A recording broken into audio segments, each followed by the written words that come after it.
ज़रूरी नहीं है कि हमारा जो लुक है वह हमेशा अच्छा हो, ज़रूरी नहीं है कि हम बहुत पैसे वाले हो, ज़रूरी नहीं है कि हम बहुत बड़े इंसान हो। लेकिन हमारी जो पर्सनैलिटी है, वह ओवरऑल पर्सनैलिटी हमारा व्यक्तित्व जो है दर्शाती है। और यह जो व्यक्तित्व हमारे पास कैसे आता है, किस प्रकार जो है हम पब्लिक को इम्प्रेस कर सकते हैं, अट्रैक्टिव पर्सनैलिटी हम कैसे ला सकते हैं। तो अगर आप जानना चाहते हैं तो मेरे पास आज जो है टॉप 10 सीक्रेट पॉइंट्स है। तो अगर आप जानना चाहते हो कि ये पॉइंट्स कौन से हैं तो मेरे वीडियो में अंत तक बने रहिए।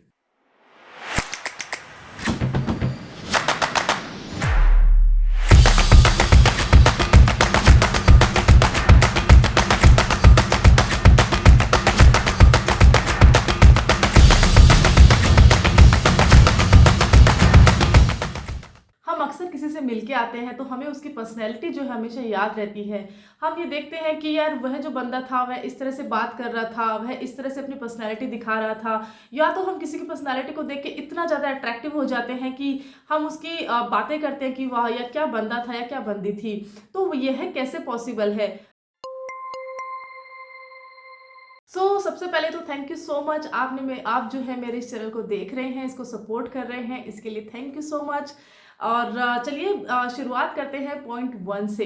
तो पहला पॉइंट जो है वह है बी द रियल यू।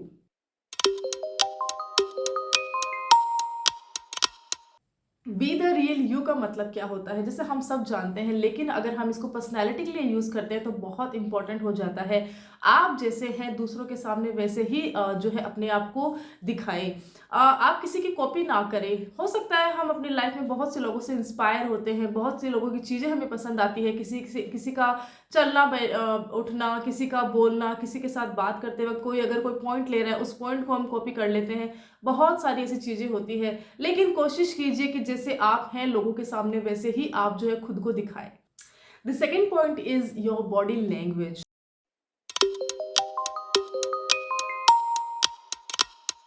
यह बहुत ज़रूरी पॉइंट होता है, आपकी बॉडी लैंग्वेज कैसी है। अगर आप किसी के यहाँ जा रहे हैं या कोई आपके साथ बैठा हुआ है, या तो आप किसी सर्कल में हैं, ग्रुप में है, पब्लिक में है, पार्टी में है, कहीं पर भी गैदरिंग में अगर आप हैं तो आपकी बॉडी लैंग्वेज बहुत मायने रखती है। आपकी जो बॉडी लैंग्वेज होती है वह अट्रैक्टिव पॉइंट बनी रहती है। कैसे? अगर आप किसी से बात कर रहे हैं तो आपका बात करने का तरीका, अगर आप जल्दी में है तो वहाँ पर आपने किस हिसाब से अपनी बात को रखा है और किस हिसाब से आप वहाँ से सबको सी ऑफ किया है। अगर आप बात करते वक्त कुछ ज़्यादा ही उतावलेपन में हैं, जल्दी में हैं, ये दर्शा रहा है कि आप जो है इंटरेस्ट नहीं ले रहे हैं बातचीत में। तो इस तरह की जो बॉडी लैंग्वेज होती है वह नेगेटिव एनर्जी देती है बाकी लोगों को। तो कोशिश कीजिए कि जहाँ पर भी आप हैं आपकी बॉडी लैंग्वेज आपकी पर्सनैलिटी को प्लस पॉइंट दे, पॉजिटिव वाइब्स लेकर आए। तो बहुत ज़रूरी है कि जब भी आप किसी से मिल रहे हैं, किसी के साथ बैठे हैं, तो आप अपनी बॉडी लैंग्वेज का हमेशा ध्यान रखें। अच्छे से बैठिए। ज़रूरी नहीं है कि हम बहुत ज़्यादा चीज़ें प्रिटेंड करते रहें, लेकिन हाँ कोशिश कीजिए कि आप जब भी किसी से बात कर रहे हो तो कम से कम अपने मोबाइल का यूज़ करो, बार बार इधर उधर ना देखो। कोशिश करो कि जो भी इंटरेक्शंस हो रहे हैं उसमें आपका इन्वॉल्वमेंट वहाँ पर हो। So let's introduce the point third. Point third है कि आप अपने आप को हमेशा नीट एंड क्लीन रखें। यस,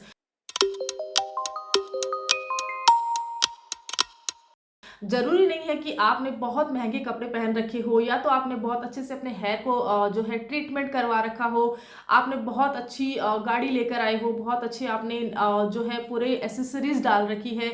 यह मायने नहीं रखता अगर आपका जो खुद का जो बॉडी है, उस पर आपने बहुत नीट कपड़ा पहन रखा है, बहुत क्लीन आपकी त्वचा है, बहुत ही अच्छे से आप जो है आप में स्मेल नहीं आ रही है। बहुत सारी चीज़ें ऐसी होती है जो आपकी बॉडी लैंग्वेज को दर्शाती है, साथ ही जो आपकी नीट एंड क्लीन जो बॉडी होती है उसको दर्शाती है। तो हमेशा यह ध्यान रखना चाहिए कि जब भी हम कहीं बैठ रहे हैं, किसी के पास जा रहे हैं, या तो अपने घर में हैं, तो अपने जो कपड़े हैं, अपनी जो चीज़ें हैं उसको नीट एंड क्लियर रखें। साथ ही आपकी फिट बॉडी जो होती है वह हमेशा लोगों को अट्रैक्टिव करती है। आपने जो है आप अगर किसी को थके हुए दिख रहे हो, थकावट दिख रही है, तो वहाँ पर लोग आपसे इम्प्रेस नहीं होंगे। वहीं अगर आप किसी काम को करने में अपनी उत्साह दिखाते हो, एनर्जी दिखाते हो, तो लोग आपसे जो है इंस्पायर होंगे। तो हमेशा ध्यान रखिए कि खुद को फिट भी रखिए एंड नीट एंड क्लीन रखिए। So the next point is smiling on your face.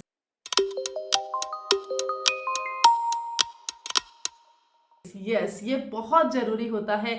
अगर आप अपने फेस पे एक स्माइल रखते हो तो लोगों को आप ऑलरेडी अट्रैक्टिव कर चुके होते हो।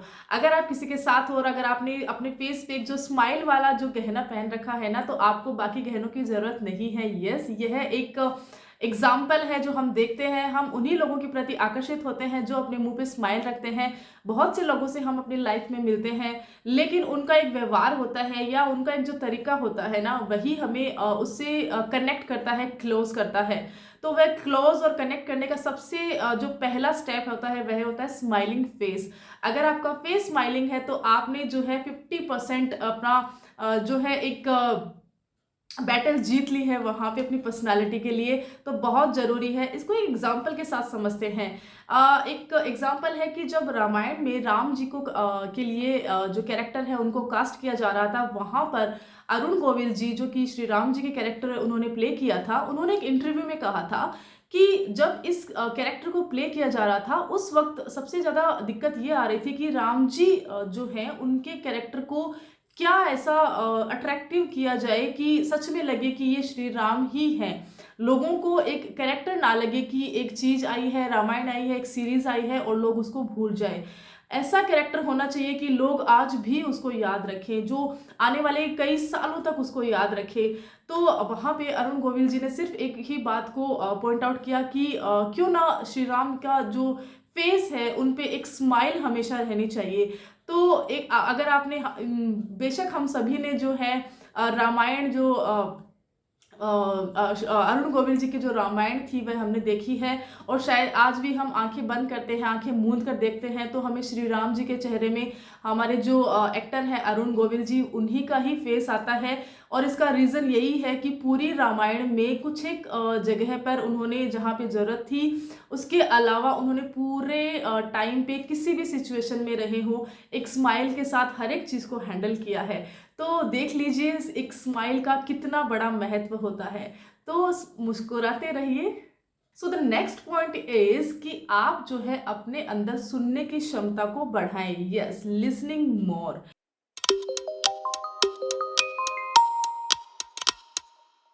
यह बहुत ज़रूरी होता है। हम किसी से बातचीत कर रहे हैं या तो हम कहीं पे सुन रहे हैं या तो हम किसी कंसर्ट में गए हैं, किसी कथा में गए हैं, कहीं पर भी जो भी हमारे इंटरेस्ट का कोई भी टॉपिक है, वहाँ पर हम देखते हैं कि हम आसपास के लोगों से बातचीत करने लग जाते हैं या तो अपने फ़ोन से वीडियोस क्लिप्स करने लग जाते हैं। ये चीज़ होती है। और दूसरा अगर हम पॉइंट करते हैं, बहुत ही ईज़ी वे में एग्जांपल देते हैं, तो हम किसी से बात कर रहे हैं तो कोशिश कीजिए कि अगले इंसान को आप ज़्यादा से ज़्यादा सुने। कहते हैं कि अगर 100% बात हो रही है तो वहाँ पे 80% आपको सुनना है और 20% आपको बोलना है। तो देख लीजिए कि सुनने का जो हैबिट होता है, अगर वह आप में डेवलप होता है तो आप लोगों को कभी नहीं भूलोगे, आप लोगों के बारे में ज़्यादा से ज़्यादा जान पाओगे और हर एक एरिया में वह आपके काम आने वाली चीज़ है। तो the next point is be humble, be grateful. ये बहुत इम्पॉर्टेंट है। हम अक्सर देखते हैं कि हमारे अंदर जो है एक चीज़ होती है कि हम अपने आप को छोटा या बड़ा गिनने लग जाते हैं। कहीं पर भी हमें कुछ छोटा लगता है, किसी को हम देखते हैं तो हमें लगता है कि हम बहुत बड़े हैं, हम बहुत शक्तिशाली हैं। लेकिन हम जब अपने ऊपर बड़ों को देखते हैं तो हमें लगता है कि हमें बहुत लाइफ में भी कुछ काम करना है, बहुत आगे जाना है, बहुत कुछ करना है। लेकिन हम सभी इन सब चीज़ों के बीच में अपने प्रेजेंट लाइफ को बिल्कुल भूल जाते हैं। तो अपने प्रेजेंट लाइफ के लिए भगवान के प्रति ग्रेटफुल रहिए, उन लोगों के प्रति ग्रेटफुल रहिए जिन्होंने आपको इतनी अच्छी लाइफ से इंट्रोड्यूस करवाया है। आपके आसपास रहने वाले लोगों को थैंकफुल, आप उनके लिए थैंकफुल रहिए, थैंक यू बोलिए। छोटी बड़ी बात अगर होती है तो वहाँ पे सॉरी कह दी, माफ कीजिएगा, सॉरी कह दीजिए। तो इस तरह से आपके जो ग्रेटफुल वाली लाइफ होती है ना, वो बहुत बहुत इंपॉर्टेंट होती है। आपकी भौतिक चीज़ें होती है या प्राकृतिक चीज़ें होती है। मैं कहती हूँ कि जैसे मैंने एक बुक में पढ़ा था कि आप भगवान को ग्रेटफुल, भगवान के लिए ग्रेटफुल बनिए, सूरज के लिए ग्रेटफुल रहिए, प्रकृति के लिए, पेड़ पौधों के लिए, वायु के लिए, पानी के लिए, यहाँ तक कि आपके घर की हर एक चीज़ के लिए अगर आप ग्रेटफुल रहते हो तो आपको हर एक चीज़ से प्यार होता है। Next point is your future goals. Yes. अगर आप किसी भी कन्वर्सेशन में हैं तो वहाँ पर कोई अगर आपसे पूछता है कि आपने अपने फ्यूचर के लिए क्या प्लान कर रखा है, अच्छा आप क्या करना चाह रहे हैं, आप क्या करते हो, फैमिली में क्या है, आगे क्या सोचा है, बहुत सारे क्वेश्चंस हमें मिलते रहते हैं। तो वहाँ पर अगर हम अपना फ्यूचर गोल बनाते हैं तो कितना अट्रैक्टिव होगा। यस, हम हमारी लाइफ में अगर बात करते हैं 360 डिग्री की, तो वहाँ पर हमारी बिजनेस आता है, हमारा पर्सनल लाइफ आती है, हमारी प्रोफेशनल लाइफ आती है, हमारी सोशल लाइफ, फैमिली लाइफ, बच्चों वाली लाइफ, हम हमारे हस्बैंड वाइफ, हम लोग बाहर घूमने के लिए, वेकेशन के लिए, हम पूरी साल के लिए हमने क्या सोचा है, हमारा गेट टुगेदर कब होगा, हमारे रिलेटिव्स को हमें कब क्या देना है। बहुत सारी ऐसी चीज़ें होती है जो हम जो है एकदम से याद नहीं कर पाते हैं, लेकिन अगर हम इसको फ्यूचर गोल में लिखते हैं तो हम ये चीज़ पूरी अच्छे से कंप्लीट कर पाते हैं। और इससे पहले जो भी पॉइंट्स मैंने आपको यहाँ शेयर किए हैं उन पॉइंट्स पे खरे उतरते हैं। कैसे? अगर हम अपना फ्यूचर गोल बनाते हैं तो वहाँ पे हम लिखते हैं कि पूरी साल हमें क्या क्या काम करना है, क्या क्या कैसे करना है। अगर मेरे घर में पेरेंट्स है, बुजुर्ग पेरेंट्स है, तो मुझे ध्यान रखना है कि उनको मुझे पूरी साल तक उनको अगर कुछ ही घुमाना है या कहीं यात्रा पे ले जाना है, तो हम वह मंथ और वह चीज़ जो है वहाँ पे शेयर करेंगे, लिखेंगे, ताकि हमें आइडिया हो कि आने वाले महीने में हमें एक बजट रेडी करना है, एक पूरा प्लान रेडी करना है, ताकि चीज़ें जो होती है मिसमैच ना हो और आपका जो काम है गोल के हिसाब से हो। द बेस्ट वे इज़ कि आप अपने पूरे फ्यूचर गोल का एक जो है फ्रेम में उसको लेकर आइए और कोशिश कीजिए कि अपने ऑफिस में और अपने घर में जो है अपना फ्यूचर गोल जो होता है, मैं बोलती हूँ एनुअल फ्यूचर गोल अगर आप लिखोगे तो बेस्ट रहेगा। तो उसको हर बार जो है अपने घर की एक फ्रेम उसको ज़रूर बनाए। यह आपको आपके साथ साथ आपकी सोसाइटी के लोगों को भी अट्रैक्टिव करेगा और आपका जो ये तरीका है बहुत सारे लोगों के लिए इंस्पिरेशन भी बनेगा। So the next point is knowledge.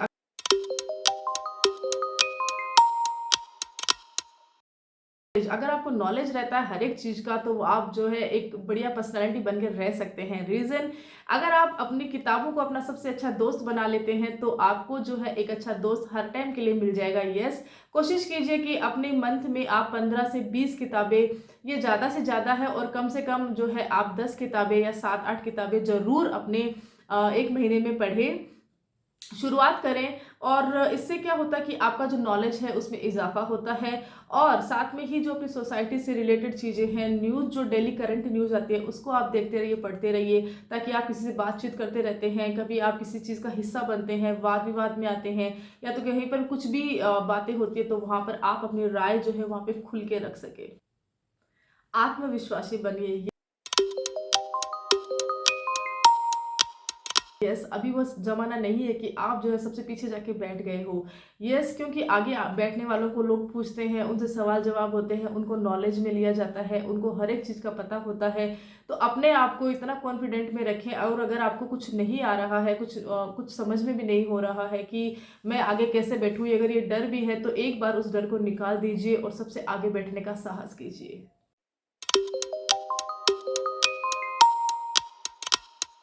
So the last but not the least, बहुत सारे ऐसे पॉइंट हैं जो यहाँ पे मैं शेयर कर सकती हूँ, लेकिन वीडियो बहुत लंबा बन जाएगा, इसलिए मैं यहाँ पे लास्ट शेयर करती हूँ कि खुद की जो सेल्फ रेस्पेक्ट है उसके साथ कभी भी कॉम्प्रोमाइज़ मत कीजिए। आप जो है बिल्कुल यूनिक है, प्रकृति ने आप जैसा कोई दूसरा नहीं बनाया है, और प्रकृति ने बहुत सोच समझ के आपको बनाया है। तो हमेशा ग्रेटफुल रहिए उस भगवान को, और खुद के लिए हमेशा प्यार ही प्यार जो है अपने आप को दीजिए। हमेशा खुद को प्यार दीजिए, खुद के लिए सम्मान रखिए, खुद के लिए मान रखिए, और हमेशा जो है खुद को यही कहिए कि मैं कर सकती हूँ, और yes I can do it, and thank you God मुझे यह इतना अच्छा जन्म देने के लिए, और मैं यहाँ पे बहुत से लोगों की लाइफ को चेंज कर सकती हूँ, मैं किसी के लिए इंस्पिरेशन बन सकती हूँ।